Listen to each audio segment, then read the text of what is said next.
Welcome back to another RPAL video comparison. Today we're taking a look at the Cree 40426, which is also known as the Favourlight LTC-1613AA-W. It is a similar lantern to previous lanterns that we've reviewed, such as the Kelty Lumitech and the Black Diamond Voyager. All three of these lanterns run off of AA batteries. However, the Cree 40426 runs off of 3 AA batteries as opposed to 4, which has been the common method of powering the devices so far. One distinguishing feature about the Cree 40426 is its low battery indicator, which is very similar to a lantern that we've seen before, the Rayovac Sportsman. As you can see, the Rayovac Sportsman also has a flashing green indicator and is significantly larger than all of these lanterns. The Cree 40426 is probably somewhere in the middle in terms of size relative to the rest of these lanterns, which we'll take a closer look at in a bit. It's slightly smaller than the Kelty Lumitech lantern and slightly wider as well. Now, all three of these lanterns utilize a Cree LED. The RPAL, of course, has 3 XVD LEDs. The Cree 40426 uses a single Cree XRE LED, and the Kelty Lumitech lantern simply states that it uses a Cree LED. One distinguishing feature of the Cree 40426 is that it is marketed as a warm white LED lantern. This is very similar to the color temperature of the RPAL, whereas all previous lanterns that we've reviewed have tended to be a cooler blue color temperature. According to the datasheet on the Cree XRE, the color temperature can range anywhere between 2600K and 3700K with a typical CRI of 80. As far as physical characteristics go, the Cree 40426 comes in at a weight of 6.75 ounces, whereas the RPAL comes in at a much lighter 4.7 ounces. Now that's with battery, where the Cree 40426 has 3 AA batteries and the RPAL has a single 18650B battery. For the height and weight of the Cree 40426, we have an outer diameter of 2.145 inches and a height of 5.1 inches. And again, this is much bigger than the RPAL, which has a maximum outer diameter of 1.6 inches and a height of 4.1 inches. Similar to the RPAL, the Cree 40426 has mounting solutions on both the top and bottom of the lantern. Now, Cree does package a included carabiner for use with these mounting solutions. However, the only way to use the carabiner is by using one of the included plastic clips. These things are incredibly small and lightweight, and I do not suspect they are load-bearing. The only thing that they're really intended to support is the weight of the lantern itself, and that's about it. They're also the only thing that's small enough to slip into the hole and really get in there. As you can see, the carabiner is way too large to fit inside the mounting slot. The RPAL, on the other hand, has ¼ inserts on either end of the device. When paired with the included D-ring, which is made out of machined stainless steel, the RPAL has an infinite number of mounting solutions. The D-ring can be placed on either end of the device or used in conjunction with a magnetic Joby Gorilla Pod. At this point, the RPAL can be connected to a number of metallic devices or simply used as a tripod.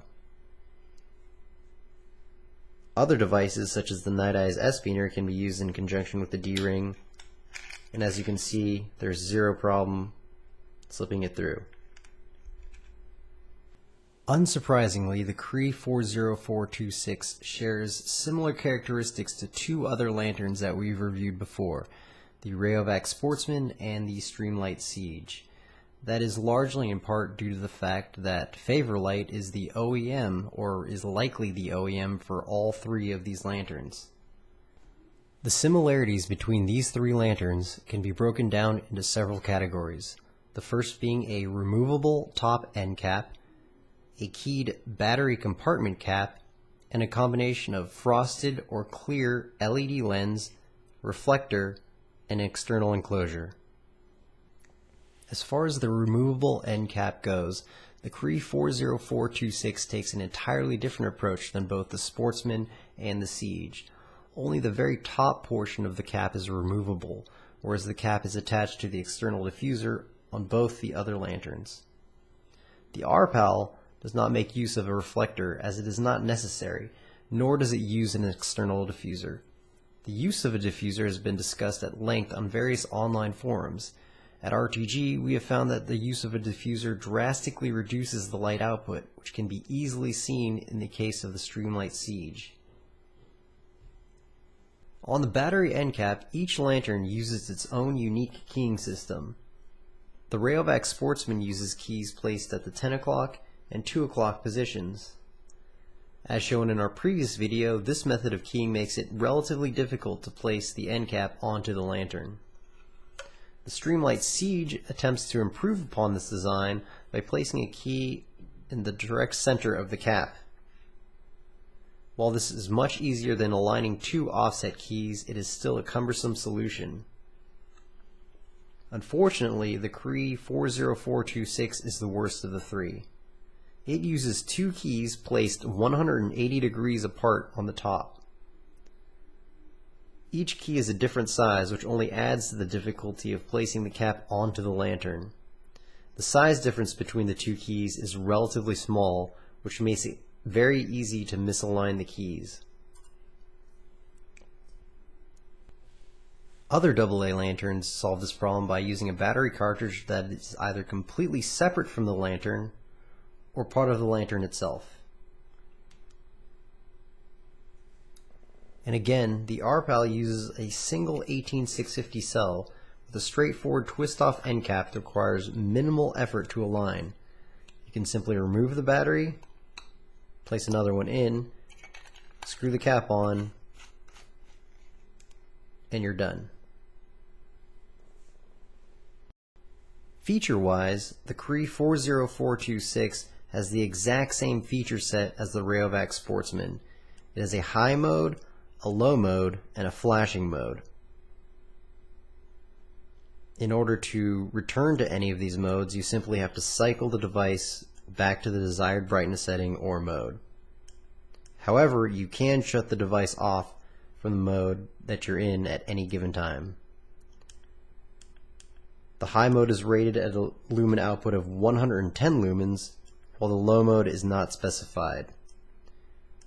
Runtime for the high mode is 24 hours, runtime for the low mode is 48 hours, and you can get a 55-hour runtime at the flashing mode.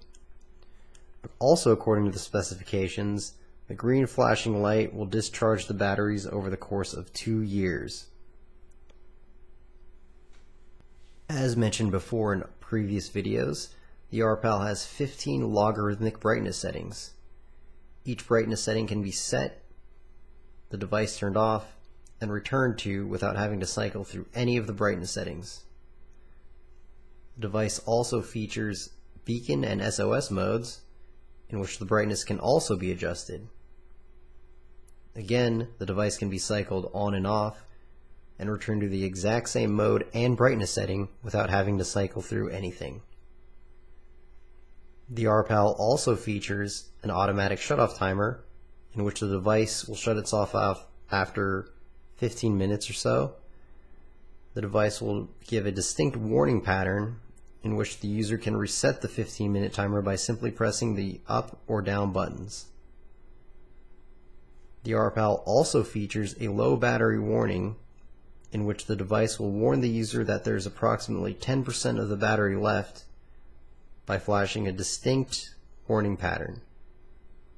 This pattern can also be silenced and will repeat itself until the battery is depleted. Now, in the most deceiving possible way, Cree has specified a runtime of 24 hours in the high mode. However, on the packaging, in parentheses with a maximum output of 110 lumens, it says it has a maximum runtime of 6.5 hours. At equivalent lumen outputs, the RPAL can achieve runtimes anywhere between 8 and 12 hours. At 113 lumens, the RPAL can achieve a runtime of 8 hours. And at a lumen output of 75, the RPAL can achieve a runtime of 12 hours. At its lowest setting, which is shown here, the RPAL outputs 2.3 lumens. Now at this brightness level, the RPAL can last a total of 300 hours. In the flashing mode, at this brightness level, the RPAL can go for as long as 845 hours. When set to the highest brightness setting, in the flashing mode, the RPAL can last 22 hours.